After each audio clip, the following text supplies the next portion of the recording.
Welcome my dear students. ಆತ್ಮೀಯ ವಿದ್ಯಾರ್ಥಿಗಳೇ, ತಮಗೆಲ್ಲ ಈ ಒಂದು ತರಗತಿಗೆ ಸ್ವಾಗತವನ್ನು ಕೋರ್ತಾ ನಾವು ಇಂದಿನ ಕ್ಲಾಸನ್ನು ಪ್ರಾರಂಭ ಮಾಡೋಣ.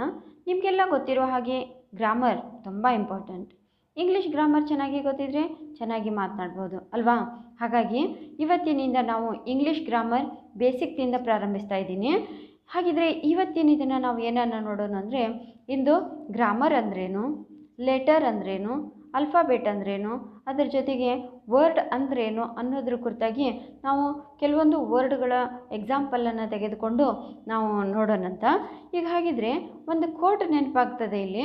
ಅದೇನಂತಂದರೆ, never stop learning, for when we stop learning we stop growing ಅಂತ ಹೇಳ್ತಾ ನಾವು ಪ್ರಾರಂಭದಲ್ಲಿ ಇಲ್ಲಿ ನಾವು ಗ್ರಾಮರ್ ಅಂದರೆ ಏನು ಅಂತ ತಿಳ್ಕೊಳ್ಳೋಣ. Grammar is a method that tells us the correct way of writing and reading of any language. ಅಂದರೆ ಗ್ರಾಮರ್ ಅನ್ನೋದು ಇದು ಒಂದು ಪದ್ಧತಿ, ಹೌದಾ? ಅದು ಏನನ್ನು ತಿಳಿಸ್ಕೊಡ್ತದೆ? The correct way of writing and reading of any language. ಯಾವುದೇ ಭಾಷೆ ಇರಲಿ, ಆ ಭಾಷೆಯನ್ನು ಸರಿಯಾದ ರೀತಿಯಲ್ಲಿ ಬರೀಲಿಕ್ಕೆ ಮತ್ತು ಓದಲಿಕ್ಕೆ ತಿಳಿಸ್ಕೊಡುವಂಥ ಪದ್ಧತಿಯನ್ನು ನಾವು ಏನಂತೀವಿ?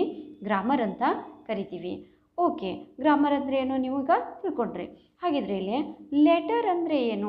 ಲೆಟರ್ ಅಂದರೆ ಅಕ್ಷರ ಅಥವಾ ವರ್ಣಗಳು ಅಂತ ನಾವು ಅಕ್ಷರಗಳು ಅಥವಾ ವರ್ಣಗಳು ಅಂತ ಕರಿತೀವಿ. ಹಾಗಿದ್ರೆ ಲೆಟರ್ ಅಂದ್ರೇನು?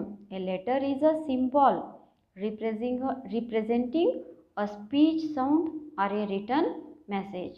ಅಂದರೆ ಲೆಟರ್ ಅನ್ನೋದು ಇದು ಸಂಕೇತ, ಸಿಂಬಾಲ್, ಚಿಹ್ನೆ ಅಂತ. ಹೌದಾ? ಅದು ಏನನ್ನು ಸೂಚಿಸ್ತದೆ? ಅದು ನಾವು ಮಾತನಾಡುವಂಥ ಭಾಷೆಯಲ್ಲಿ ಅಂದರೆ ಯಾವ ಒಂದು ಸೌಂಡು, ಸ್ಪೀಚ್ ಸೌಂಡ್ ಇರಲಿ ಅಥವಾ ರಿಟರ್ನ್ ಮೆಸೇಜ್ ಇರಲಿ, ಅಂದರೆ ಬರವಣಿಗೆ ರೂಪದಲ್ಲಿ ಇರಲಿ ಅಥವಾ ಮಾತನಾಡಿದಂತಹ ಒಂದು ಧ್ವನಿ ಇರಲಿ, ಆ ಧ್ವನಿ ಐತಲ್ಲ ಏನನ್ನು ಹೊಂದಿದೆ ಅದಕ್ಕೆ ನಾವೇನಂತೀವಿ? ವರ್ಣಗಳು ಅಂತ ಕರಿತೀವಿ. ಒಂದೇ ಶಬ್ದದಲ್ಲಿ ಹೇಳಬೇಕಂದ್ರೆ, ಮಾತನಾಡುವ ಭಾಷೆಯನ್ನು ಬರೆಯಲು ಉಪಯೋಗಿಸುವ ಚಿಹ್ನೆಗಳಿಗೆ ಅಕ್ಷರಗಳು ಅಥವಾ ವರ್ಣಗಳು ಅಂತ ನಾವು ಕರಿತೀವಿ. ಹಾಗಿದ್ರೆ ಅಲ್ಫಾಬೆಟ್ ಅಂದರೆ ಏನು?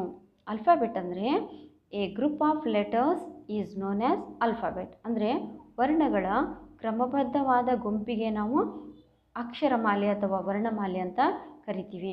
ಈಗ ಉದಾಹರಣೆಗೆ ABCDEF ಅಂತ ಏನು ಹೇಳ್ತಾ ಇದ್ದೀವಲ್ಲ, ಇದು ಕ್ರಮಬದ್ಧವಾದಂತಹ ಒಂದು ಗುಂಪು. ಹಾಗಾಗಿ ಇದಕ್ಕೆ ನಾವೇನಂತೀವಿ? ಅಕ್ಷರಮಾಲೆ ಅಥವಾ ಅಲ್ಫಾಬೆಟ್ ಅಂತ ಕರಿತೀವಿ. ಹಾಗಿದ್ರೆ ಇಲ್ಲಿ ಮಕ್ಕಳೇ, there are 26 letters in English alphabet. ಹೌದಾ? ಹಾಗಿದ್ರೆ ದೇ ಆರ್ ಆಫ್ 2 ಟೈಪ್ಸ್. ಇದರಲ್ಲಿ 2 ತರಹದ ಅಕ್ಷರಗಳಿವೆ, ಲೆಟರ್ಗಳಿವೆ. ಹಾಗಿದ್ರೆ ಮೊದಲನೇದು ಇಲ್ಲೇ ನಾವು ನೋಡಬೇಕು ಅಂತಂದರೆ ಕ್ಯಾಪಿಟಲ್ ಲೆಟರ್ಸ್ ಅಂತ ಕರಿತೀವಿ, ಎರಡನೇದು ಸ್ಮಾಲ್ ಲೆಟರ್ಸ್.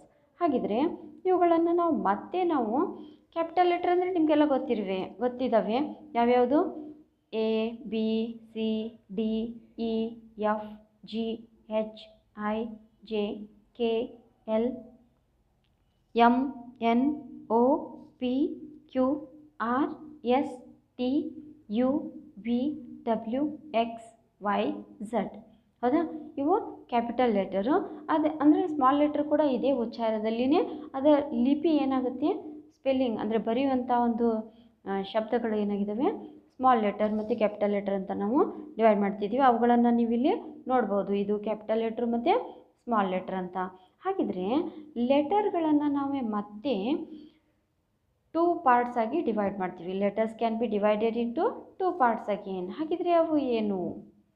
ಮೊದಲೇದು ಹೇಳಬೇಕಂದ್ರೆ ಓವೆಲ್ಸ್, ಸ್ವರಗಳು ಅಂತ ಕರಿತೇವೆ. ಹಾಗಿದ್ರೆ how many vowels are there? ಓವೆಲ್ಸ್ನಲ್ಲಿ ಎಷ್ಟಿದ್ದಾವೆ? ಓವೆಲ್ಸು 5 ಇದ್ದಾವೆ. ಹಾಗಿದ್ರೆ ಯಾವ್ಯಾವು? AEIOU ಇವೇನಿವು? ಸ್ವರಗಳು, ಅಂದರೆ ಓವೆಲ್ಸ್ ಅಂತ ಹೇಳ್ತೀವಿ. ಇನ್ನು ಕಾನ್ಸೊನೆಂಟ್ಸ್ ಅಂದರೆ ವ್ಯಂಜನಾಕ್ಷರಗಳು ಅಥವಾ ವ್ಯಂಜನಗಳು ಅಂತ ಹೇಳ್ತೀವಿ. ಅವು ಯಾವ್ಯಾವು? ಅವು 21 ಇದ್ದಾವೆ, 21 ಕಾನ್ಸೊನೆಂಟ್ಸ್ ಇದ್ದಾವೆ. ಹಾಗಿದ್ರೆ ಅವು ಯಾವ್ಯಾವು? Remaining those all vowels are the consonants. ಅಂದರೆ ಈ ಒಂದು ಸ್ವರಗಳೇನಿದಾವಲ್ಲ, ಆ ಸ್ವರಗಳನ್ನು ಹೊರತುಪಡಿಸಿ ಉಳಿದವುಗಳೆಲ್ಲವುಗಳು ಏನು? ಕಾನ್ಸೊನೆಂಟ್ಸ್ ಅಂತ ನಾವು ಕರಿತೀವಿ. ಎಕ್ಸಾಂಪಲ್ ಇಲ್ಲಿ ನೋಡಿ, ಇಲ್ಲಿ ಯಾವ್ಯಾವ ಹಾಕಿದ್ರೆ ಅಂತಂದ್ರು BCDEFGHJKLMNOPQRSTUVWXYZ. P Q R S T V W X Y Z. ಹಾಗಿದ್ರೆ ಇವೆಲ್ಲ ನೀವು ಕಾನ್ಸೊನೆಂಟ್ಸ್ ಅಂತ ಕರಿತೀವಿ. ಓಕೆ ಮಕ್ಕಳೇ, ಈಗ ಹಾಗಿದ್ರೆ ನಾವು ಏನನ್ನು ನೋಡೋಣ ಅಂದರೆ ವರ್ಡ್, ಶಬ್ದ. ಹೌದಾ?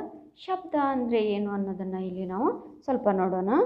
A systematic group of letters which gives complete sense is called A word. ಅಂದರೆ ಇಲ್ಲಿ ಇದು ಒಂದು ಗ್ರೂಪ್ ಆಫ್ ಲೆಟರ್ಸ್, ಒಂದು ಅಕ್ಷರಗಳ ಒಂದು ಗುಂಪು. ಹಾಗಿದ್ರೆ ಆ ಗುಂಪು ಯಾವ ಥರ ಇದೆ? Systematic group of letters. Systematic ಆಗಿ ಅದು ಗುಂಪನ್ನು ಹೊಂದಿರುವಂಥ ಲೆಟರ್ಗಳು. ಅದು ಏನಾಗಿರಬೇಕು? ವಿಚ್ ಗಿವ್ಸ್ ಕಂಪ್ಲೀಟ್ ಸೆನ್ಸ್, ಅದು ಸಂಪೂರ್ಣ ಒಂದು ಅರ್ಥವನ್ನು ಕೊಡ್ತಾ ಇರಬೇಕು. ಅಂಥವುಗಳಿಗೆ ನಾವೇನಂತೀವಿ? ವರ್ಡ್ ಅಂತ ಕರಿತೀವಿ. ಎಕ್ಸಾಂಪಲ್ ನೋಡಿ, ಇಲ್ಲಿ GOD ಇದೇನಂತೀವಿ ನಾವು? ಗಾಡ್ ಅಂತ ಕರಿತೀವಿ. ಹಾಗಿದ್ರೆ ಇದನ್ನು ನಾನು ಸಿಸ್ಟಮೆಟಿಕ್ ಗ್ರೂಪ್ ಆಫ್ ಲೆಟರ್ ಇದ್ದಾವೆ ನೋಡಿ. ಇಲ್ಲಿ G ಅನ್ನೋದು ಒಂದು ಲೆಟರ್, O ಅನ್ನೋದು ಒಂದು ಲೆಟರ್, D ಅನ್ನೋದು ಒಂದು ಲೆಟರ್. ಹೌದಾ? ಇದೇನಾಯ್ತು? ಇದು ಸಿಸ್ಟಮೆಟಿಕ್ ಗ್ರೂಪ್ ಆಫ್ ಲೆಟರ್ಸ್ ಅಂತ ಆಯಿತು. ಮತ್ತು ಇದೊಂದು ಕಂಪ್ಲೀಟ್ ಸೆನ್ಸನ್ನು, ಕಂಪ್ಲೀಟ್ ಮೀನಿಂಗನ್ನು ಕೊಡ್ತಾ ಇದೆ. ಹಾಗಾಗಿ ಇದೊಂದು ವರ್ಡ್ ಅನ್ನಿಸ್ಕೊಳ್ತಿದೆ. ಹಾಗಿದ್ರೆ ಈ GOD ಅನ್ನೋದನ್ನೇ ನಾವು ಏನಾದರೂ ODG ಅಂತ ಬರೆದೆ ಅಂತೇಳಿರಿ. ಹೌದಾ? ODG ಇದು ಕಂಪ್ಲೀಟ್ ಸೆನ್ಸ್ ಕೊಡ್ತದ? ಕಂಪ್ಲೀಟ್ ಮೀನಿಂಗನ್ನು ಇದರಲ್ಲಿ ನಾವು ತೆಗೆದುಕೊಳ್ಬಹುದಾ? ಇಲ್ಲ. The group of letters which cannot give complete sense is not called a word. ಯಾವುದು ಸಿಸ್ಟಮೆಟಿಕ್ ಆಗಿದಂತಹ ಒಂದು ಶಬ್ದಗಳ ಗುಂಪನ್ನು ಹೊಂದಿರಲಿಲ್ಲ ಅಂದರೆ ಅದು ವರ್ಡ್ ಅಂತ ಅನ್ನಿಸ್ಕೊಳ್ಳೋದಿಲ್ಲ. ಅದೇ ರೀತಿಯಾಗಿ ಇನ್ನೊಂದು ಎಕ್ಸಾಂಪಲ್ ನೋಡಿ, ಇಲ್ಲಿ ಹೆವನ್, HEAVEN, ಹೆವನ್, ಇದು group of letters. This is also giving complete sense, complete meaning. So this is also called a word. ಹೌದಾ? ಈಗ ಇದನ್ನು ನಾವು ಹೆವನನ್ನು ಈ ರೀತಿ ಬರೀಲಾರ್ದೆ NEEVAN ಇಲ್ಲಿ ಕೊಟ್ಟಿರುವಂಥ ಲೆಟರ್ಗಳನ್ನೇ ನಾನಿಲ್ಲಿ ಕೊಟ್ಟಿರೋದು.